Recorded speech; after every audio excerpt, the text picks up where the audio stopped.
There are so many important voices in our debate today on the reauthorization of the National Flood Insurance Program.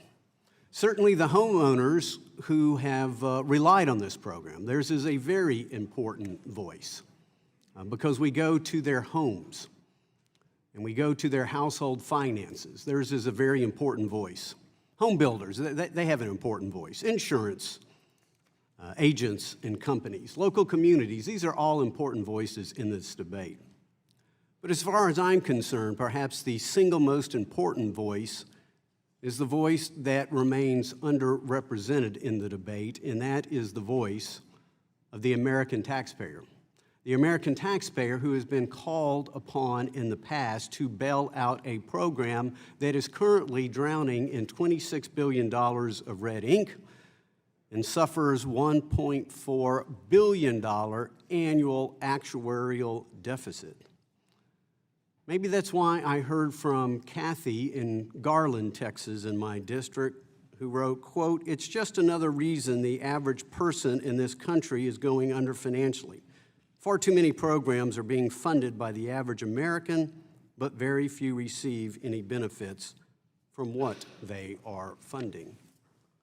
And talking about the program, Stephen of LaRue in my district said, quote, "This is just another instance of the federal government wasting the taxpayer dollars over and over and over again on the same problems.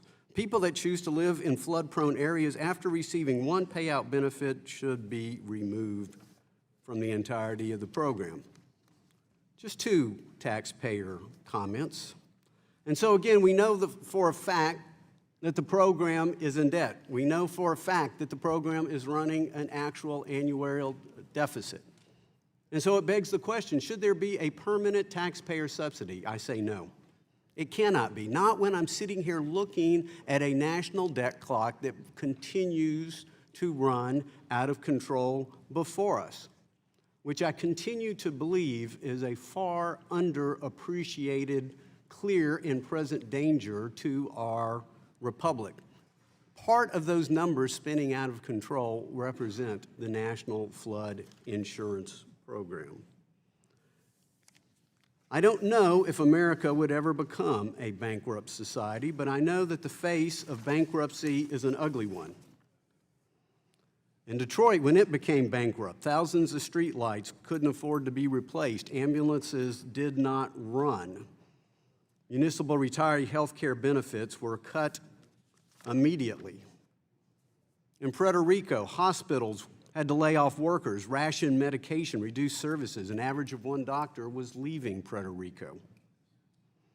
In Greece, from 2008 to 2003, they became 40% poorer. Homelessness increased 25% in 4 years. I don't think America would ever become Puerto Rico, Detroit, or Greece, but I don't know.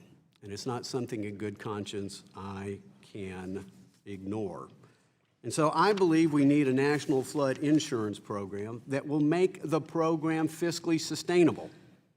I do believe that people should gradually be expected to pay actuarial rates.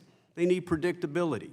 We need to protect them from sticker shock, but the program must be made sustainable. I believe market competition is important, and we have heard evidence that in many places where there has been even limited market competition, we have actually seen premiums decreased. And the industry is poised to come in. It's a very different world today than it was a half a century ago when this program was launched. Better risk assessment tools.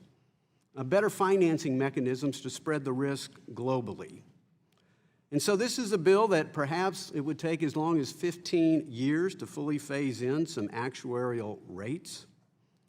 We're talking today about a bill that, if enacted, bills that were enacted, specifically Mr. Duffy's, that would increase premiums about $2 a month to put this on the road to actuarial soundness, where all will be protected, no one will be denied a policy, all will benefit from competition, and the NFIP will be sustainable, and the national debt clock will spin a little less rapidly.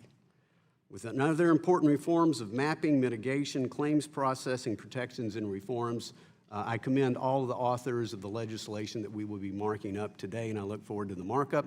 This time I yield to the ranking member for an opening statement.